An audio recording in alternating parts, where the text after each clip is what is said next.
Hello दोस्तों, आप सभी का गणित लवर्स चैनल पर बहुत बहुत स्वागत है। तो दोस्तों, आज की इस वीडियो में हम आपको दोस्तों बताने वाले हैं मेंसुरेशन के बारे में, क्षेत्रमिति के बारे में। दोस्तों, हम मेंसुरेशन की कंप्लीट दोस्तों जानकारी लेंगे। कंप्लीट मेंसुरेशन दोस्तों हम पढ़ने वाले हैं। आपको दोस्तों हम बताएंगे कि मेंसुरेशन 2D क्या होता है, मेंसुरेशन 2D में कितनी चीज़ें हमें पढ़ना पड़ता है, मेंसुरेशन 3D में कौन कौन सी चीज़ें आते हैं, कितना हमें पढ़ना पड़ेगा, सब कुछ दोस्तों हम बताने वाले हैं। सब कुछ सीखेंगे दोस्तों। त्रिभुज क्या होता है, चतुर्भुज क्या होता है, वृत्त क्या होता है, अर्धवृत्त क्या होता है, और दोस्तों मेंसुरेशन 3D में आप सीखेंगे कि दोस्तों, और इसमें दोस्तों आयत क्या होता है, वर्ग क्या होता है, मेंसुरेशन 3D में घनाभ क्या होता है, घन क्या होता है, लंब वृत्तीय बेलन क्या होता है, शंकु क्या होता है, सब कुछ दोस्तों हम क्रम बाय क्रम से पढ़ते हुए चलेंगे। तो दोस्तों आप इसी बात पर कर दीजिए वीडियो को लाइक। हम करते हैं दोस्तों आज की इस वीडियो को शुरू। तो दोस्तों आज के हमारी वीडियो का टॉपिक है क्षेत्रमिति, जिसे दोस्तों इंग्लिश में कहते हैं मेंसुरेशन। तो दोस्तों मेंसुरेशन कितने प्रकार का होता है, सबसे पहले ये बात जान लेते हैं। मेंसुरेशन दो प्रकार का होता है, एक होता है 2D, एक होता है 3D। दोस्तों अब आप सोच रहे हो 2D क्या होता है, 3D क्या होता है, सबसे पहले आप इसको जानिए।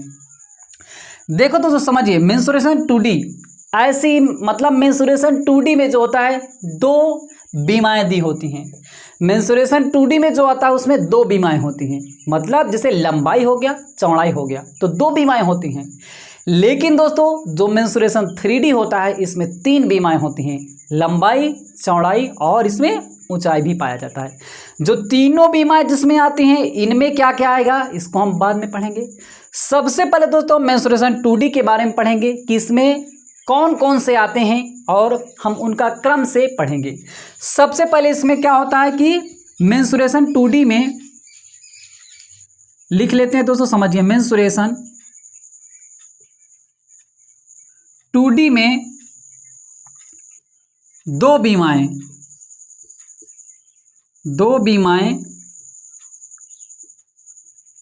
बीमाएं कौन कौन से दोस्तों, लंबाई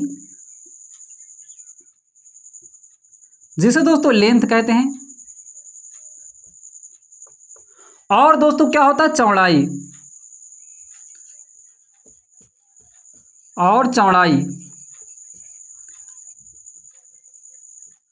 जिसे दोस्तों हम कहते हैं ब्रेथ।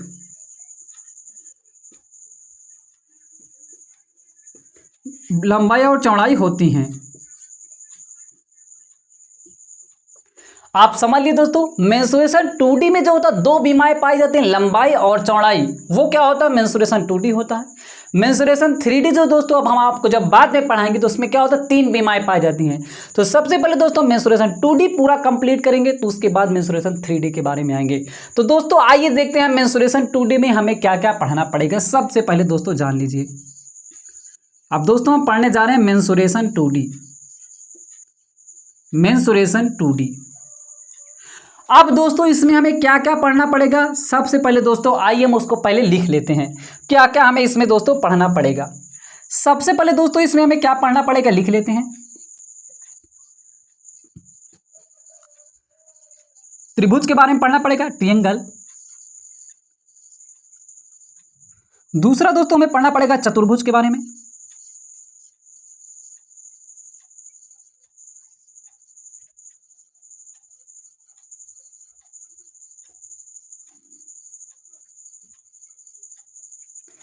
तीसरा दोस्तों जो हमें पढ़ना पड़ेगा वो हमें पढ़ना पड़ेगा वृत्त के बारे में।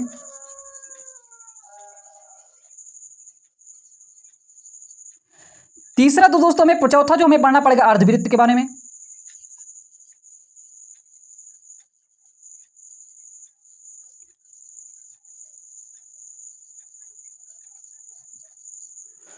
पांचवा दोस्तों जो होता है वो हमें षटभुज के बारे में पढ़ना पड़ेगा।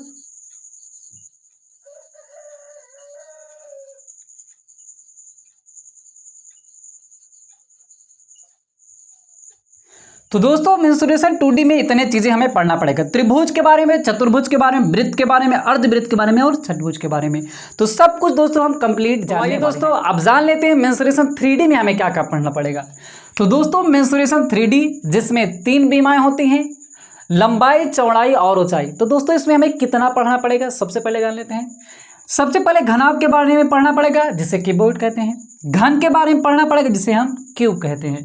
लंबवृत्तीय बेलन के बारे में पढ़ना पड़ेगा जिसे राइट सर्कुलर सिलेंडर कहते हैं। लंबवृत्तीय शंकु के बारे में पढ़ना पड़ेगा जिसे राइट सर्कुलर कोन कहते हैं। उसके बाद गोला स्फीयर कहते हैं। अर्धगोला हेमीस्फीयर के बारे में, छिन्नक के बारे में, फ्रस्टल ऑफ कोन के बारे में पढ़ना पड़ेगा। उसके बाद प्रिज्म के बारे में पढ़ना पड़ेगा। उसके दोस्तों बाद हमें पिरामिड के बारे में पढ़ना पड़ेगा। दोस्तों मतलब हमें 9 चीज़ें जो दोस्तों होता है मेंसुरेशन 3D के बारे में पढ़ना पड़ेगा। तो दोस्तों आप जान चुके हैं मेंसुरेशन 2D में क्या पढ़ना पड़ेगा और मेंसुरेशन 3D में क्या पढ़ना पड़ेगा।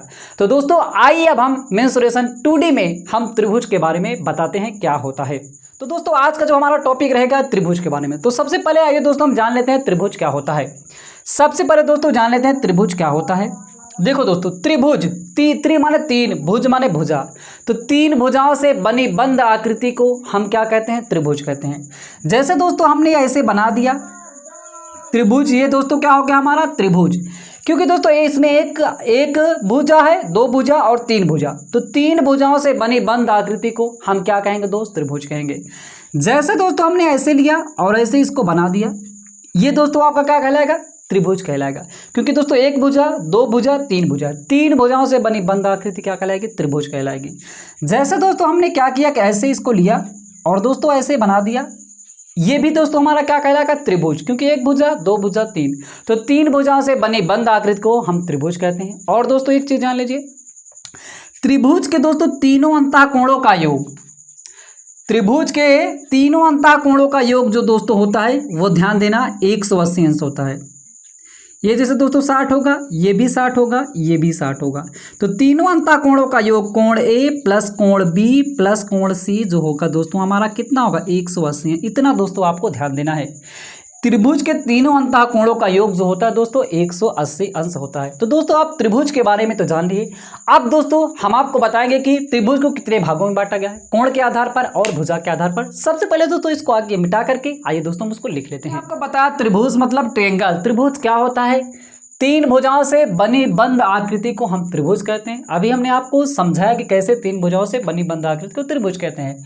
और उसके बाद हमने आपको दोस्तों बताया त्रिभुज के तीनों अंतः कोणों का योग जो होता है 180 अंश होता है। इतना दोस्तों आपको याद रखना है बस। उसके बाद आपको दोस्तों बताना है त्रिभुज के प्रकार में त्रिभुज को किन भागों में बांटा गया है।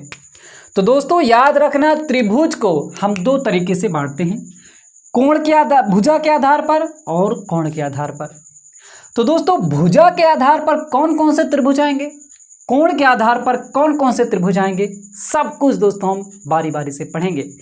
जितना भी दोस्तों त्रिभुज है सब के बारे में कंप्लीट जानकारी लेंगे। सबसे पहले दोस्तों आइए हम जान लेते हैं भुजा के आधार पर त्रिभुज कितने होते हैं। तो सबसे दोस्तों पहले होता विषम बाहु त्रिभुज, जिसे दोस्तों इंग्लिश में कहते हैं स्केलेन ट्रायंगल। दूसरा होता है समद्विबाहु, जिसे दोस्तों हम क्या कहते हैं, आइसोसेल्स ट्रायंगल। तीसरा होता है दोस्तों समबाहु त्रिभुज, जिसे दोस्तों हम कहते हैं इक्विलैटरल ट्रायंगल। आपको दोस्तों इतना याद रखना, भुजा के आधार पर कितना, विषम बाहु त्रिभुज, उसके बाद आपको समद्विबाहु त्रिभुज, उसके बाद क्या होगा दोस्तों, समबाहु त्रिभुज। क्या होता है विषम बाहु त्रिभुज, क्या होता है समद्विबाहु त्रिभुज, क्या होता है समबाहु त्रिभुज, सब कुछ बताएंगे, सभी का सूत्र भी बताएंगे और सभी को दोस्तों हम इसको हल करके उदाहरण सहित दोस्तों आपको समझाएंगे। सबसे पहले आप दोस्तों जानिए हमें क्या क्या पढ़ना पड़ेगा, उसके बाद दोस्तों हम एक एक चीज़ तो आपको पढ़ाएंगे। दूसरा दोस्तों आता है कोण के आधार पर। अब दोस्तों कोण के आधार पर त्रिभुज कौन कौन से होते हैं।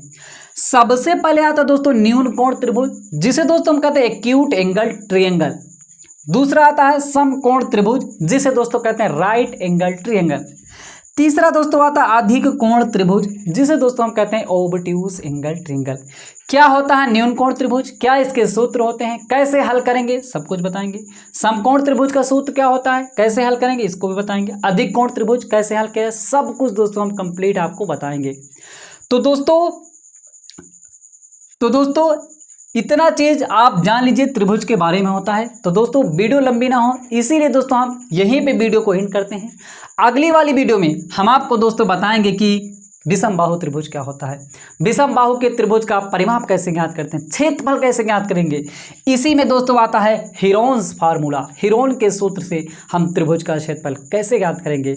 उसके बाद दोस्तों हम सब चीज़ एक एक चीज़ आपको दोस्तों बताने वाले हैं। तो दोस्तों वीडियो लंबी ना हो इसीलिए इस वीडियो को यहीं पे एंड करते हैं, और दोस्तों अगली वाली आने वाली वीडियो में हम सब दोस्तों एक एक चीज़ आपको बताएंगे। तो दोस्तों यदि आपको वीडियो अच्छी लगी लाइक करना, चैनल पहली बार आए चैनल को सब्सक्राइब करना मत भूलिएगा। फिर मिलते हैं दोस्तों एक नई वीडियो के साथ।